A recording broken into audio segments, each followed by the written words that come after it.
Pues bien, hermanos, vamos a continuar la línea que nos dejó nuestro pastor. Vamos a mencionar que la semana pasada estuvimos hablando acerca del dinero.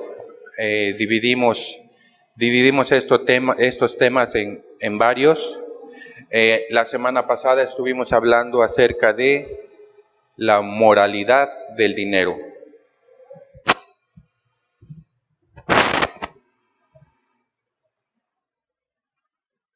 Y cuando hablamos de la moralidad del dinero, dijimos que en base a este punto podemos identificar cómo es que vivimos en cuanto a dinero, cómo usamos nuestro dinero, cómo gastamos nuestro dinero, cómo lo adquirimos y en qué manera lo estamos utilizando.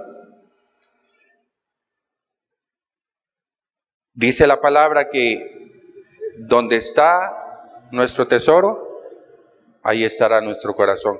Y esto nos sirve así como un barómetro para saber en cuanto a nuestra vida cómo es que utilizamos el dinero que tenemos.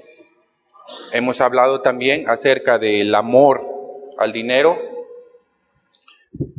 Y cuando hablamos del amor al dinero, como ya dijimos, no nos estamos enfocando, ay, cómo te amo, dinero. No, esto no es emocional. Se refiere, cuando hablamos al amor del dinero, cómo o qué tanto estamos apegados al dinero. Si nos obsesionamos por el dinero, si hacemos lo imposible por tener ese dinero. A eso se refiere cuando dice ese segundo punto, el amor al dinero. Primera de Timoteo 6:10 nos dice: porque raíz de todos los males es el amor al dinero, el cual, codiciando algunos, se extraviaron de la fe y fueron traspasados de muchos dolores. Hablar del dinero es una parte poderosa y constante de la vida. Hablamos de cuando en la segunda parte, en el versículo, y fueron traspasados de muchos dolores, nos está hablando de la codicia, de la avaricia, de la ambición. Cuando juntamos todos estos puntos, al final nos lleva a esa parte, porque fueron traspasados de muchos dolores. Cuando hacemos mal uso del dinero, cuando tenemos actitudes negativas en cuanto al dinero, téngalo por seguro que vamos a terminar, como dice Timoteo, fueron traspasados de muchos dolores. La Biblia habla del dinero en muchos versículos, en todo tiempo. Y para algunas personas, perdón la expresión, yo creo que no solamente para algunos que nos llamamos cristianos, sino igualmente para los incrédulos, el dinero en algunas ocasiones pasa a ser como un Dios. Quisiera así como Dios, así con minúsculas. Porque todo aquello que nos quita la verdadera atención a donde la tenemos que tener, que es en nuestro Dios, y en este caso el dinero, todo eso se vuelve en un pequeño Dios. Entonces, cuando enfocamos nuestro interés, nuestra visión en el dinero, también lo estamos haciendo un Dios. Y hasta cierto punto le estamos dando adoración al dinero. Y la palabra de Dios dice que el único que merece toda la adoración y toda la honra es nuestro Padre. Dice la palabra que el dinero se vuelve un Dios para nosotros. Dice, no debemos amar al dinero porque el amor al dinero es la raíz de todo mal. Debemos adorar únicamente al Dios verdadero. En otro de los puntos que tuvimos la semana pasada o en semanas anteriores, hablamos de la adquisición del dinero. Dijimos 4 puntos. Quisiera saber si alguno se recuerda de alguno de esos puntos. Son 4 puntos. Dijimos que el dinero, ¿cómo no conseguir el dinero? ¿Alguien recuerda uno de ellos? No hurtando es uno. No robarlo. ¿Alguien se acuerda de otro? No extorsionando, exacto. Manejamos el punto como no defraudar, ¿verdad? Sí. Bueno, el número 1 que dijo la hermana Anita es no robarlo. No robar es uno de los 10 mandamientos. Es el 7º mandamiento, no robar. También vimos el de no cobrar intereses exorbitantes. Muchas personas abusan de esto. Son los que la palabra de Dios los marca ahí como los usureros, si mal no recuerdo, ¿no? No defraudar a las personas, como decía la hermana. Hay muchas personas que andan por ahí nada más haciendo fraudes y es una manera ilegítima de adquirir el dinero. Y la última, el número 4, es no ganar dinero en apuestas. Todo juego de azar, toda adquisición de dinero en base a juegos de azar no es bíblico. También vimos que Dios ha hecho un mundo muy, muy rico, creador del cielo, de la tierra, de todo lo visible y lo invisible. Entre todas esas cosas, el Señor ha hecho un mundo rico, lleno de tesoros.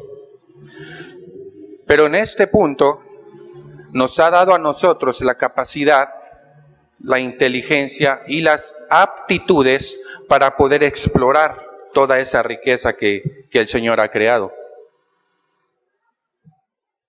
Pero aquí tenemos que tener cuidado. Tenemos que tener una capacidad para poder extraer esas riquezas, y esa capacidad solamente nos las da el Señor. Cuando nosotros utilizamos esas capacidades que Dios nos da para poder adquirir todas esas riquezas que Él mismo nos permite tener, cuando nosotros logramos eso, entonces es el momento de dar gracias a Dios. No equivocarnos. El Señor da todo. El Señor quiere que tengamos las cosas. Pero también Él quiere ver cómo obtenemos esas cosas por medio de las capacidades que Él nos da. Y una vez que las obtenemos, el Señor quiere saber cómo las utilizamos. Y esa es la parte importante.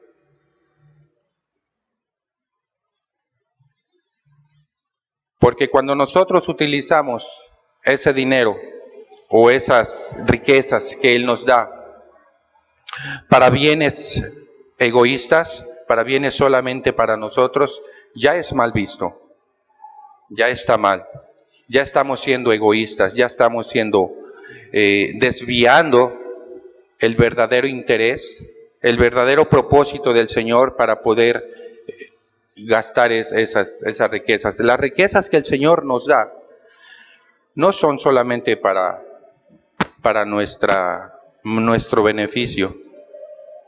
No son solamente para que adquiramos riqueza. Él quiere ver cómo la distribuimos. Él quiere ver cómo la aplicamos o cómo ayudamos, cómo entramos en en campañas para poder aportar, para poder ayudar a los hermanos necesitados, porque siempre los hay. El Señor quiere ver cómo ocupamos eso. Otro punto que tenemos es acerca de cómo adquirimos estos bienes. Es a través de regalos. La palabra de Dios dice que es mejor dar que recibir. Pero ¿cuántos de ustedes no han recibido? Y qué bonito se siente. Se siente bonito recibir a veces, aunque la palabra es bien clara, es mejor, es bienaventurado, es más bienaventurado dar que recibir. Pero cuando recibimos es alguna bendición del Señor, es muy bonito. Déjeme contarle algo. Hace algunos años, poco más de 10 años que yo regresé de Estados Unidos, me encuentro con que mi abuela paterna ya estaba pues en los últimos días de su vida. Unos años anteriores, mi esposa, mi hija y yo estuvimos con ella varios años.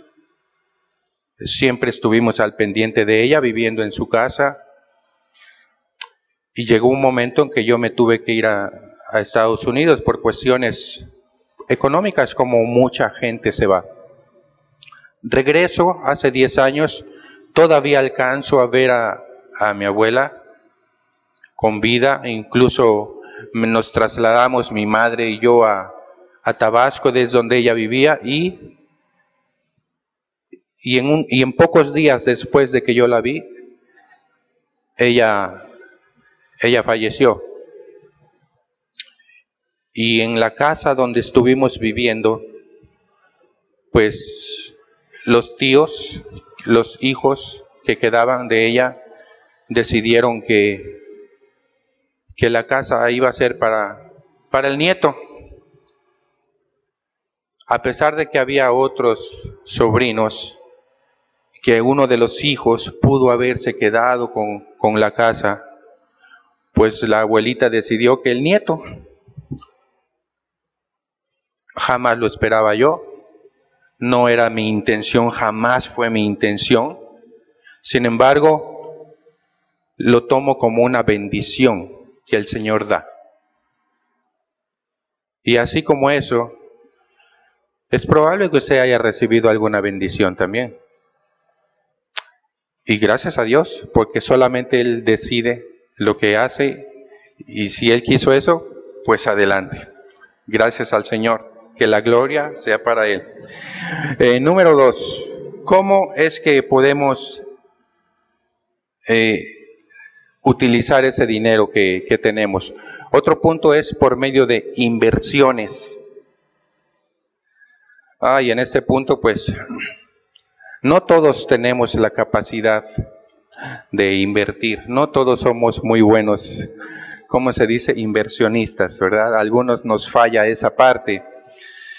Pero bueno, yo sé que, bueno, aquí en este caso me he dado cuenta al pasar de los años que la mujer es la mejor inversionista que puede haber. O sea, nosotros como varones, muchos no tenemos la capacidad de invertir y dobletear, pero la mujer, dale tantito y ella lo estira. Si no lo dobletea, cuando menos lo estira. Y me ha tocado, soy testigo de ello, que mi esposa, gracias por su vida, pues siempre ha hecho eso, ¿no? Entonces, es una de las capacidades que la mujer tiene. A lo mejor nosotros como varones no somos buenos inversionistas, pero la mujer, que es la ayuda idónea que Dios nos da, ella es la que estira en el hogar, y hace tantas cosas por los esposos y por los hijos. Otro punto, ¿cómo podemos obtener el dinero? Y esto es, pues es la más de las más importantes, diría yo, la manera de... No perdamos el punto, hermanos, que esto es bíblico. Esto es bíblico, ¿ok? No nos salgamos de ese enfoque, que esto es meramente bíblico. Aquí, la mejor manera de adquirir el dinero, y a lo mejor es para nosotros los varones un poco, no quiero decir triste, pero a muchos no les gusta trabajar, pero esa es la mejor manera de adquirir el dinero, trabajando. La palabra de Dios dice, el que no trabaje, que no coma. Y nosotros como varones somos, dentro del diseño de Dios, somos los encargados de llevar el pan a la casa y todo lo necesario para nuestra familia y todos los que dependan de nosotros. Ese es el diseño de Dios. Ahora, la mujer es una parte tan importante. No quisiera tocar este punto de que si la mujer trabaja o no trabaja, no quisiera tocar este punto, pero el diseño de Dios es que el hombre es el responsable de, y la mujer de que trabaja y mucho, es la principal inversionista dentro del hogar, la que se encarga de la educación de los hijos, la que se encarga de que no falte nada en el hogar, la que se encarga de que cualquier enfermedad, ahí está la mujer, todo el tiempo, y eso no se paga, eso es una ayuda tremendamente idónea que Dios ha dado. Como le digo, no quiero que quite el enfoque, que todo esto es bíblico. Éxodo 29. Éxodo 29 nos dice, 6 días trabajarás y harás toda tu obra. Aquí nos está diciendo que vamos a trabajar 6 días y un día lo vamos a ocupar para la alabanza del Señor. Muchos de nosotros, y en algunas ocasiones tengo que incluirme, que no trabajo 6 días, trabajo más, que no trabajo 8 horas, trabajo más. Algunas veces ha sido por necesidad, algunas veces es porque me gusta hacerlo. Pero también es muy importante no entrar en excesos. Efesios 4:28. Efesios 4:28 dice, el que hurtaba, no hurte más, sino ¿qué dice? Trabaje. La palabra de Dios en todo momento nos está diciendo que tenemos que trabajar. Dice, sino trabaje haciendo con sus manos lo que es bueno, para que tenga que compartir con el que padece necesidad. El fruto de ese trabajo no es para nosotros, es para repartirlo, es para bendecir. Es una bendición que el Señor nos da, pero esa misma bendición tenemos que repartirla a los que necesitan. Ese es el regalo de Dios para nosotros, hermanos. Solo 6 días de trabajo, un día de descanso. Eso es la forma del Génesis, en la forma del Éxodo. En otras palabras, hagamos toda nuestra labor en 6 días. 6 días ocupemos para nuestras labores. Y tomemos el día que manda el Señor para alabarlo y para glorificarlo a Él, hermanos. Es triste decirlo también, pero hay muchos hermanos, que no nos gusta trabajar. No saben trabajar o no quieren trabajar. Son flojos, son perezosos, y eso también es pecado. La Biblia también nos dice que eso es pecado. Usted ha visto gente en los semáforos. Yo no quiero decir que ellos no tengan necesidad, también hay necesidad. pero muchos de ellos, según estadísticas, están allí porque no les gusta trabajar y ven la manera fácil de conseguir el dinero. Y no es solamente porque sea una manera fácil estar ahí más de 8 horas en pleno sol. No es difícil, pero no es un trabajo que quizá... Pero pueden hacer otra cosa. Hay muchos trabajos, pero no les gusta comprometerse, no nos gusta comprometernos, no nos gusta tener un horario. Queremos el dinero rapidito, aunque nos cueste un poquito más. Y no solamente hablando de las personas humildes, quiero decir humildes en pobreza, en dinero, porque aún familias que nacen en, como le llamamos nosotros, en cuna de oro, aún ellos que tienen posibilidades de vivir bien, somos o son, como quiera llamarle, hijo de papi, hijo de mami, que lo tenemos todo y no trabajamos. También somos flojitos. Nos gusta nada más adquirir y adquirir. Y hasta aunque tengamos cierta comodidad, la Biblia también nos manda a trabajar. Tampoco tenemos que ser flojos. Déjeme leer segunda de Tesalonicenses del 3 al 6, del 3, 6 al 10. Si me hace favor y tiene usted su Biblia, por favor. Dice: hermanos, por la autoridad que nuestro Señor Jesucristo nos ha dado, les ordenamos que se alejen, dice aquí, que se alejen de todo creyente que se niegue a trabajar. Porque los que se niegan a trabajar no están siguiendo las enseñanzas que les dimos. Ustedes bien saben que deben seguir nuestro ejemplo, que no fuimos perezosos cuando estuvimos con ustedes, siempre pagamos la comida que nos dieron, trabajamos mucho día y noche para no ser una carga para nadie. Aunque teníamos el derecho de pedirles ayuda, siempre trabajamos para servirles de ejemplo. Cuando no estuvimos con ustedes, les dimos esta orden: el que no trabaje, ¿cómo dice? Que no coma. Eso, hermanos, es un principio bien importante, bien sencillo y bien facilito, bien práctico. Y creo que no solamente es para nosotros como cristianos, sino también para las personas que no tienen los incrédulos. Es bien facilito. Dice: el que no trabaje, no coma.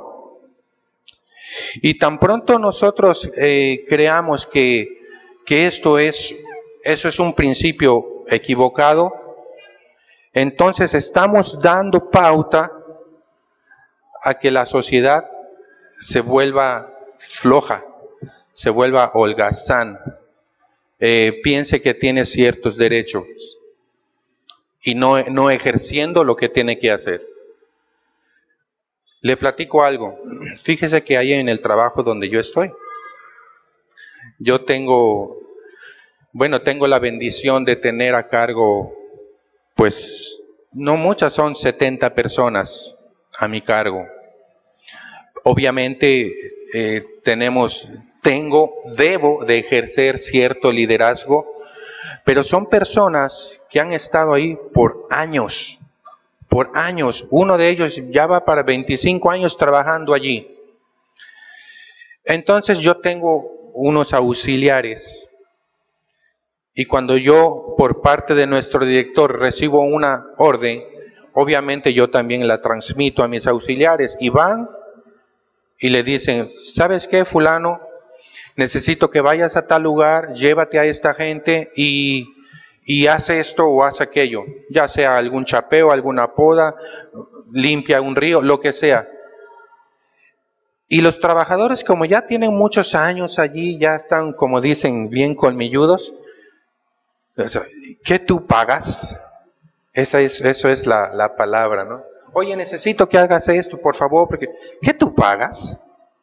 ¿Qué es tuyo el trabajo? Esa actitud es la que hace que todos, como la manzanita de la discordia, todos empiecen a envenenar y al ratito ya todos quieren estar contestando así. Y esa es la actitud que hace que los trabajos no se lleven a cabo. Y eso a veces nos afecta. Entonces es cuando ya tiene que ir el servidor a hablar con ellos y pues tratar de poner un poco de orden. Son 70 gentes bastante complicaditas a veces, pero eso es nuestra labor. ¿Por qué le digo esto? Porque tenemos que tener un orden en todas las cosas.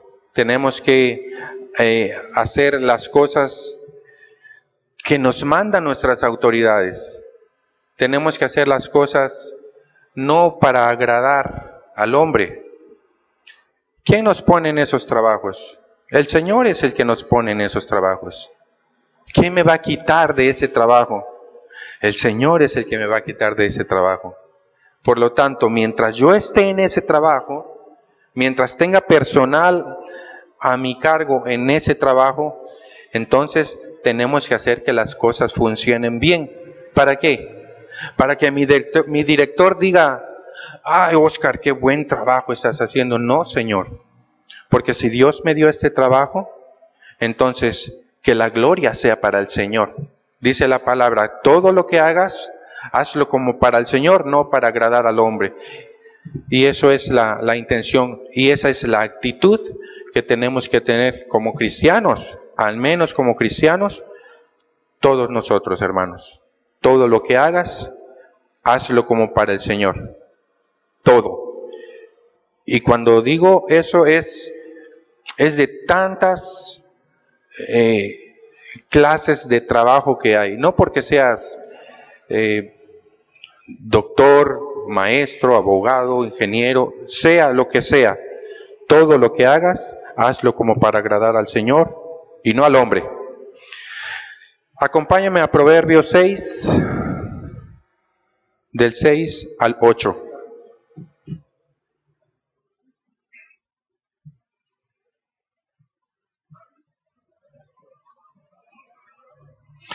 Proverbios 6, de 6 a 8 dice, ve a la hormiga, oh perezoso, mira sus caminos y sé sabio, la cual no teniendo capitán, ni gobernador, ni señor, prepara en el verano su comida y recoge en el tiempo de la siega su mantenimiento. Eso es el trabajo de una hormiga. El apóstol Pablo, escribiendo a Timoteo también, y para poner las cosas en orden en la iglesia, también dijo en primera de Timoteo 5:8, porque si alguno no provee para los suyos, y mayormente para los de su casa, ha negado la fe y es peor que un incrédulo. Nuevamente nos recalca aquí la palabra que nosotros tenemos que trabajar para proveer las necesidades de nuestra familia, de los que dependen de nosotros. Esta temporada, precisamente esta temporada, no sé si sea usted un poco observador en cuanto a la naturaleza, pero lo que es septiembre, octubre, hay mucha hormiga especialmente en los campos de cultivo, en los jardines. Es la famosa hormiga arriera, esa grandotota, esa roja. Esa es la que se come todas nuestras plantitas. A lo mejor algunas de ustedes batallan un poco con sus jardines cuando la hormiga llega. Pero el trabajo de la hormiga en esta temporada es llevar a su hormiguero, porque esa temporada de invierno es cuando no hay nada, todo se seca y ellas tienen que guardar para los tiempos difíciles. Imagínense si la hormiga hace eso sin tener un patrón, sin tener a quien darle cuentas, solamente que para guardar para sus, dijéramos, para su familia. Y nosotros, no hacemos eso. Vamos al día. No nos organizamos, no nos planificamos. En algunas ocasiones gastamos más de lo que ganamos. No ahorramos. Y cuando vienen las broncas, ay, ay, ay, Dios mío, ayúdame. Es cuando decimos, ayúdame. La hormiga es más inteligente que algunos de nosotros. Ellos sí guardan. Ellas sí se planifican. Nosotros no. Nosotros vamos al día. A veces no nos damos cuenta que tenemos que guardar porque surgen necesidades así rapidito. Y ahí andamos endrogándonos, o un Coppel, un gualmarazo, dijera mi esposa, un copelazo. No, ahí vamos con nuestras tarjetitas a sacar dinero y ahí nos estamos endrogando. Y lo que quieren todas ¿cómo se dice? Los tarjetavientes, todos los que dan las tarjetas y todo, es que hagamos eso. Ahí están en las entradas de las tiendas. Le tramitamos su tarjeta con solo su credencial de lector. Es una ganga, aprovéchela. Pues nada más están esperando que digamos que sí para que podamos endrogarnos, ¿no? Debemos trabajar para cuidar a la familia que nos rodea. Todos somos responsables, hagamos lo que hagamos. Tenemos que hacer nuestro trabajo para que el Señor se lleve la honra y la gloria. Solamente para eso, hermanos. Todo lo que hagamos que sea para agradar al Señor. Tenemos que ahorrar, tenemos que que planificar. Y es el punto de ahorro también es bíblico. Todo es bíblico, hermanos. Si vamos a Proverbios 21:20,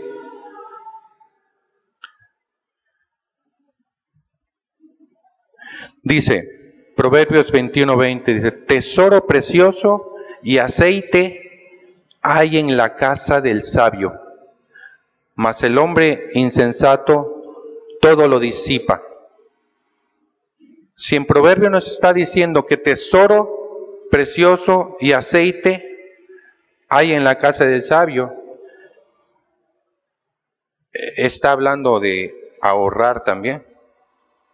Y aquí, estaba yo leyendo, dice, el tonto lo usa todo, solo vive al máximo nivel, recibe mucho, consume mucho. Y cuando leí aquí, el tonto lo usa, yo no quiero pronunciar esa palabra en la iglesia, como que se me hace un poco fuerte, ¿no? Yo no quiero decir. Pero después, estando leyendo más adelante en Proverbios 21:20, dice, el sabio guarda las provisiones. Esta es otra palabra que se oye más fuerte, pero ya es bíblica, ya lo dice el Señor aquí. Pero el bruto dice, pero el bruto las desperdicia. Ya cuando leí esa parte, bueno, cuando menos ya al decir tonto ya no me siento tan mal, ¿no? Pero la Biblia maneja las palabras fuertes, mucho más fuertes. Es una tontería. Eso es absolutamente tonto, dice, necesitamos reservar algo para el futuro. Continuamos con Proverbios 30:25. Eso es con el afán de enfatizar más que nada el trabajo que tenemos que hacer nosotros y los cuidados que tenemos que hacer en los tiempos difíciles. Proverbios 30:25 dice, las hormigas, pueblo no fuerte, y en el verano preparan su comida. Esto se llama ahorrar para el futuro. Tenemos que ahorrar para el futuro porque hay problemas inesperados. Tenemos que ahorrar para el futuro porque en algún momento nuestros hijos van a necesitar cuando entran a la escuela, cuando entran a la universidad, y si no estamos preparados, necesitamos prepararnos, necesitamos ahorrar, para esto necesitamos planificar. Perdóneme que le esté yo diciendo planificación y ahorro, pero eso es la base y es bíblico para que nosotros podamos resolver un problema en el futuro. Ahora, eso no es malo, ahorrar no es malo.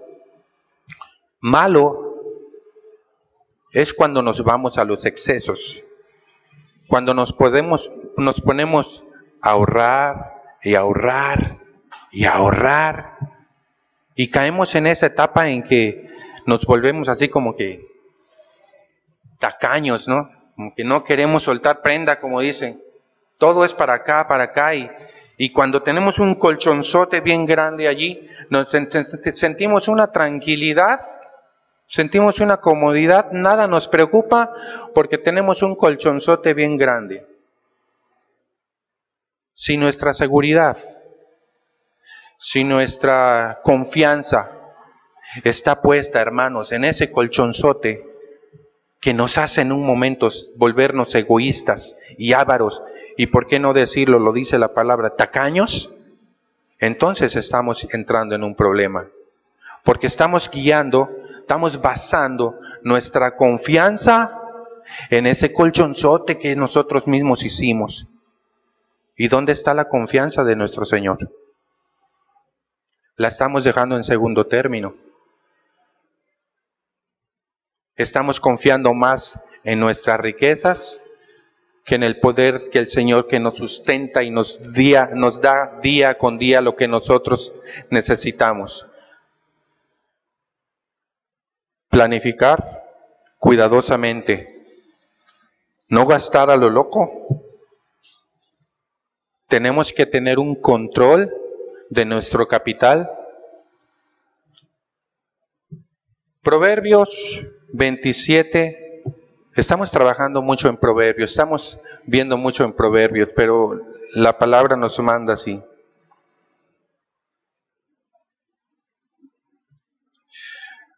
Proverbios 27, 23 al 24 dice: sé diligente en conocer el estado de tus ovejas y mira con cuidado por tus rebaños, porque las riquezas no duran para siempre, y será la corona para perpetuas generaciones.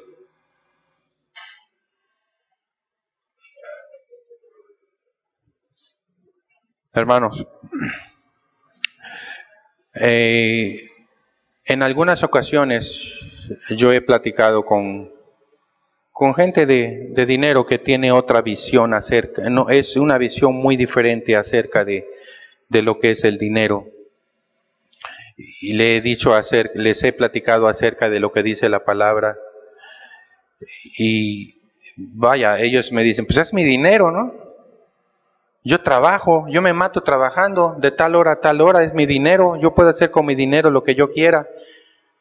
Sí tienes razón, es tu dinero, tú te lo ganas, tú te matas trabajando, tú puedes hacer con tu dinero lo que tú quieras, pero es mi deber decirte que esa bendición que Dios te da no es para que te la quedes, es para que la repartas.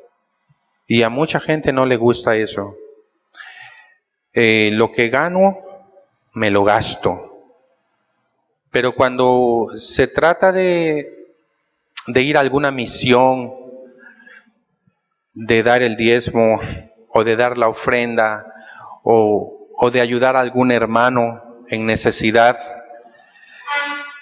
entonces ahí ya no tenemos dinero, o sea, como que nos cuesta un poquito sacar el dinero, ¿no? Y eso es lo que el Señor quiere que hagamos. Primeramente, repartir la bendición que Él te da para otros hermanos. Y Él se va a hacer cargo de tu necesidad. Dice la palabra de Dios que busca primero el reino de Dios y su justicia. Dice, y lo demás por añadidura vendrá. Él se hará cargo de todas las cosas que tú necesitas. Pero tenemos que tener la confianza plena en que Él va a proveer, en que Él ha provisto todo el tiempo como hasta hoy lo ha hecho en nuestras vidas. Cuando hay personas que se enfocan mucho en obtener, y muchas veces compramos o nos hacemos de cosas que sinceramente luego ni las necesitamos. Ahí es cuando entran los de las tarjetas de crédito, ¿no? Que nos embarcamos mucho en eso. Y ellos están nada más esperando que nosotros firmemos para darnos la tarjeta de crédito. Y como ya tenemos un fondito con la tarjeta de crédito, pues vamos y compramos.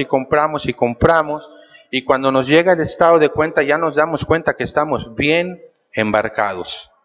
Esto sin olvidar los gastos cotidianos. La comida, el gas, el teléfono, todas esas cosas, esas no perdonan. Pero aunado a la deuda gratis que ya nos echamos, es cuando empezamos a tener dolores de cabeza, hermanos. Entonces nos volvemos como esclavos, porque ahora tenemos que trabajar para pagar, aparte de nuestras necesidades. Dice Proverbios en 22 versículo 7, el pobre es esclavo del rico, y el que pide dinero prestado se convierte en servidor del que lo presta. Eso es lo que pasa. Definitivamente cuando pedimos dinero prestado, cuando gastamos en lo de las tarjetas, en ese momento nos estamos convirtiendo en unos esclavos, porque ahora tenemos que pagar. No tenemos que ser esclavos de nadie, hermanos. Somos esclavos de Dios. Tenemos que trabajar para Dios. Estamos comprometidos con el Señor. Somos sus esclavos. No tenemos que ser esclavos de nadie. Tenemos que planificar bien nosotros, hermano. Dice, no se conviertan en esclavos de alguien. No se convierta en esclavo de la compañía de las tarjetas de crédito, porque no puede controlarse. Siempre debe ser lo suficiente libre para responder a Dios, quiera que haga cualquier movimiento, sin ser retenido por las cadenas financieras. Proverbios 17:18. El hombre falto de entendimiento presta fianzas y sale por fiador en presencia de su amigo. El hombre falto de entendimiento presta fianzas y sale por fiador en presencia de su amigo. Cuando nosotros, en algunas ocasiones, no solamente pedimos prestado, también prestamos. Cuando se puede, prestamos. Tenemos que tener mucho cuidado. Obviamente, en el entorno familiar es mucho más común. Nosotros tenemos que, o podemos, si podemos, damos la facilidad a nuestras familias, pero cuidado cuando alguien que no se trata de nuestras familias. Tenemos que tener cuidado con eso. Si prestas, como dice nuestro pastor, pues haz de cuenta que estás regalando. Si regresa, qué bueno, pero si lo haces con la intención de ayudar, es mejor. Pero no esperes recibir nada a cambio. No esperes un pago. Si lo prestas, estás con todo el riesgo de que a lo mejor no te van a pagar. Ese riesgo ya lo estamos corriendo desde que estamos desembolsando el dinero. Entonces tengamos mucho cuidado con eso, hermanos. Dice, 3 formas en que Dios quiere que obtengamos dinero. Esas son: trabajando, ahorrando y planificando. Esas son las 3 únicas maneras que Dios tiene para que tengamos. Ahora, podemos decir, bueno, a Dios le agrada que yo tenga, porque Él quiere que tenga, Él no quiere que seamos pobres. ¿Usted cree que no? Yo digo que el Señor también quiere que tengamos. El Señor quiere que nosotros tengamos mucho cuidado en cómo manejamos nuestras finanzas. Quiere que lo hagamos así. Y a lo mejor usted puede decir, bueno, ¿yo cómo voy a ahorrar? ¿Cómo voy a planificar? ¿Cómo voy a ayudar al que lo necesita si ni a mí me alcanza? Es cierto, me ha pasado y muy seguido. ¿Cómo el Señor quiere que yo tenga?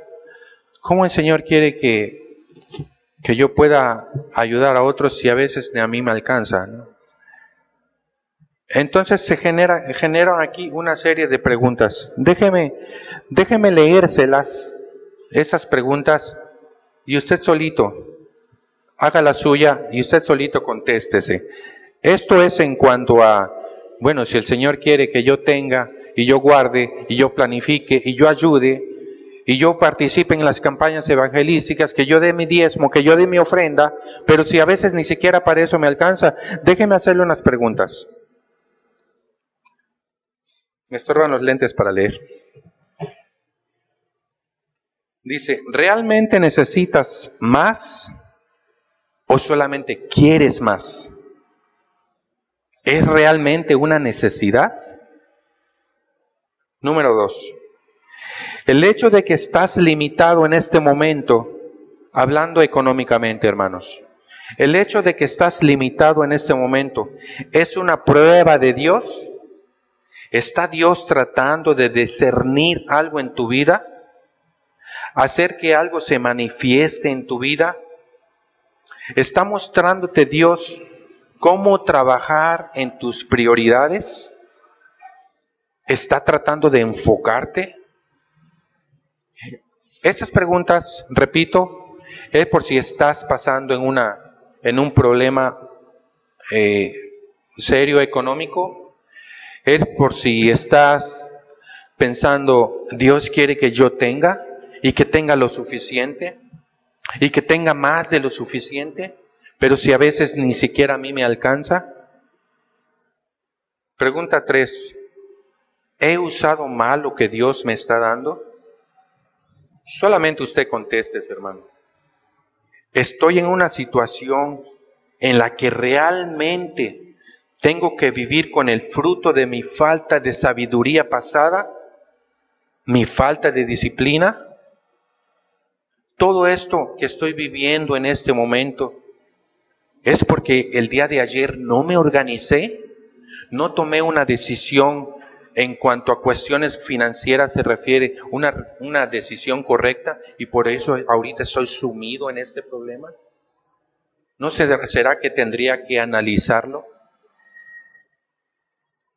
La 4 dice, ¿he violado los principios bíblicos? Si Dios quiere que tenga suficiente, quiere que tenga más que suficiente, quiera que tenga suficiente para planificar mi futuro y poder dar y no lo tengo, entonces quizá usted, hermano, deba de hacerse estas preguntas. Quiero pensar que hay algunas respuestas diferentes por todas las situaciones que cada uno de nosotros pasa. Las circunstancias que nos envuelven a cada uno de nosotros son muy, muy diferentes, que por lo tanto nos tendrían que dar una respuesta diferente a estas preguntas.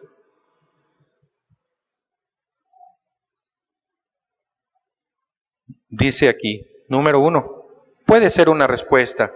Dice, algunas personas no tienen lo suficiente porque son tacaños. Ay, esa palabra es fuerte, pero es bíblica. Yo la he visto aquí. Dice, una de las razones por las que no tienen suficiente es porque no das lo suficiente. En cuanto a las situaciones de campo, quiero tratar de explicar esta parte. Como la parábola del viene cuando el Señor le da a unos y uno prefiere dejarlo ahí en el banco, ni siquiera lo mete al banco, no genera intereses ni nada, y cuando viene el Señor le entrega. No hubo producción, no hizo nada con lo que Dios le dio. Aquí en una situación, por ejemplo, agraria, ¿cómo voy a tener más de lo que tengo ahora si nunca siembro? Si no he sembrado. Si tengo una semilla y la quiero guardar, porque yo sé que en 2 meses ya no voy a tener más que esta semilla, y me la guardo, y no la doy, y no deposito mi confianza en el Señor, no doy, obviamente no siembro la semilla, tampoco voy a tener resultados. Si yo no siembro, no cosecho. Eso es un principio facilito, básico. Si yo no doy, no voy a recibir nada a cambio. Si no le doy al Señor lo que tengo que darle, y no al Señor que porque Él no lo necesita, pero si no, yo no ayudo al prójimo, porque así dice su palabra, por cuanto has dado a aquel que tuvo hambre, por cuanto has dado a aquel que tuvo sed, es como me lo hubieras hecho a mí. Si yo no siembro en ese aspecto, ¿Cómo pues voy a recibir a cambio? No voy a recibir si no siembro. Tengo que sembrar para poder cosechar los frutos.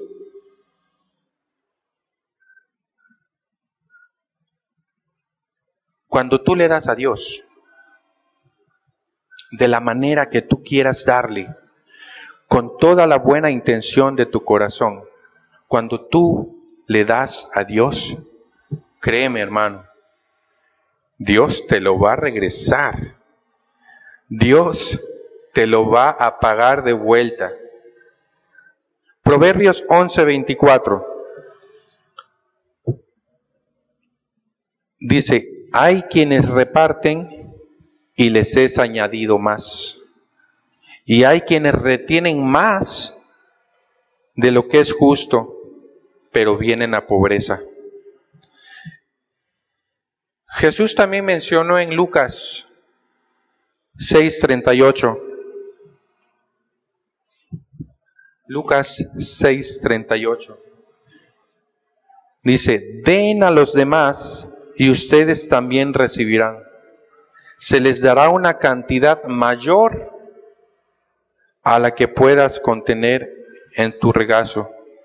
Aunque se le haya agitado y apretado al máximo, siempre se rebosará, porque con la misma medida que ustedes midan a los demás, hermanos, ¿qué dice? Dios les volverá a medir a ustedes. Eso es así, eso es un principio. El Señor cumple su promesa. Si Él está diciendo que Él nos dará, si nosotros depositamos nuestra confianza plenamente en el Señor, créanlo, hermanos, Él nos dará. ¿Cuándo? Ahí sí no lo sabemos. Porque a veces tenemos que pasar por etapas difíciles y es cuando nosotros decimos, Señor, pero yo he hecho esto, yo he hecho lo otro y no veo ningún resultado, pero es que no es cuando yo quiera, no es cuando yo lo necesito. Si el Señor quiere en ese momento, Él va a suplir de acuerdo a su necesidad. Y va a ser sorprendente porque me ha pasado que estoy en un aprieto increíble y que no veo por dónde va a llegar la bendición, la solución, y en un abrir y cerrar de ojos el Señor está ahí. El Señor está ahí, Él siempre provee. No es cuando yo quise, es cuando Él lo quiso, es de acuerdo a su voluntad. Si nosotros estamos confiados en lo que nosotros podemos hacer, si nosotros basamos nuestra seguridad, nuestra confianza en lo que nosotros tenemos guardado, entonces estamos dejando en segundo término a Dios. En algunas ocasiones, y permítame que me salga tantito de esto, en algunas ocasiones he platicado con algunos compañeros, tanto de trabajo como amigos,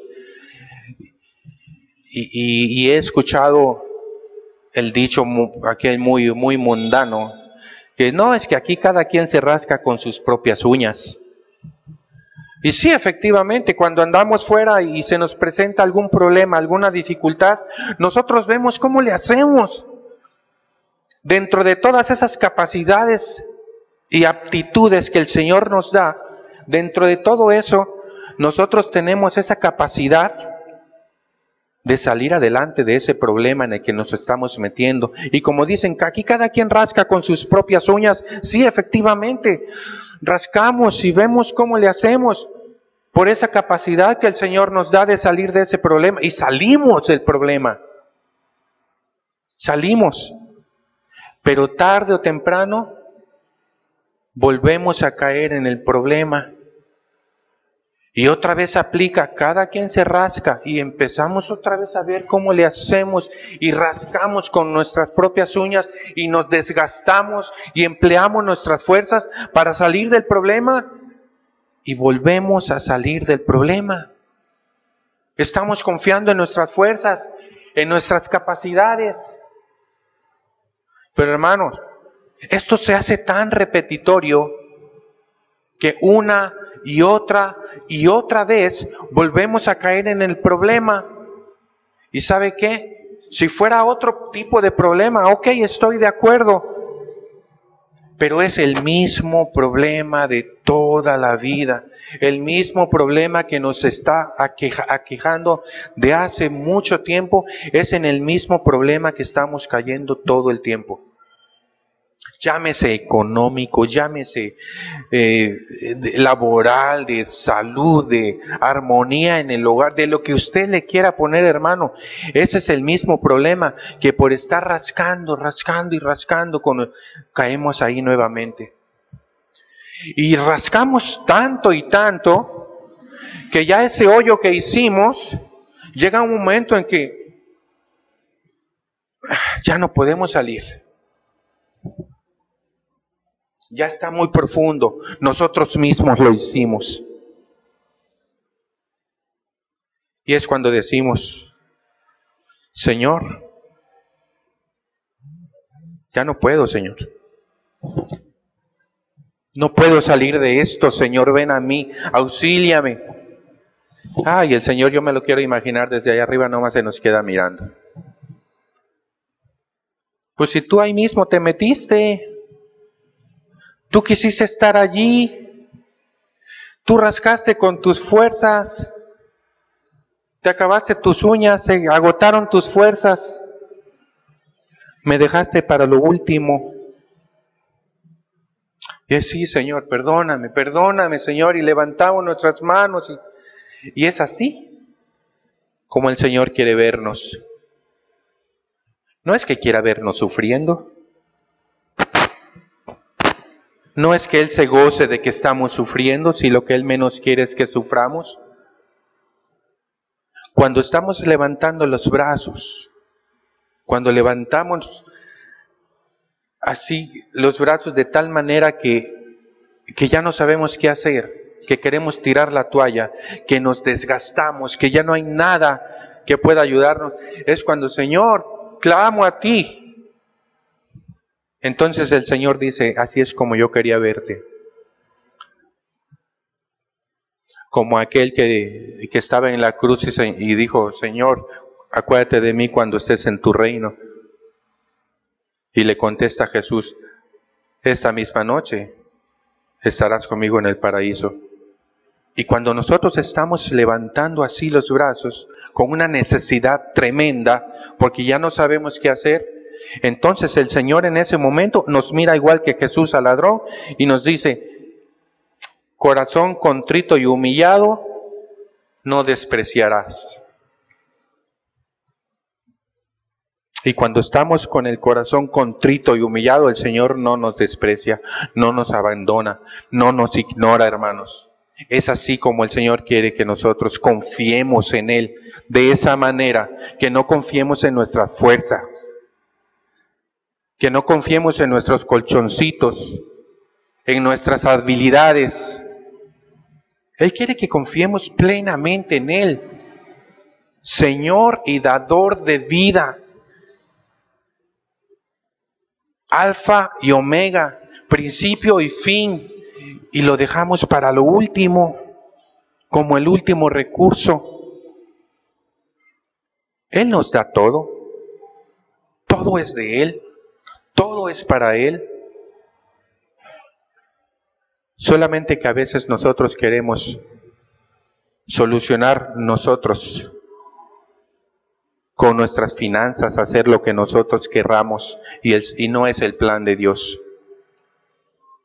El plan de Dios es que nosotros podamos darle la honra y la gloria a Él con nuestras finanzas, con nuestras actitudes, con la armonía en nuestro hogar, para que no seamos nosotros los que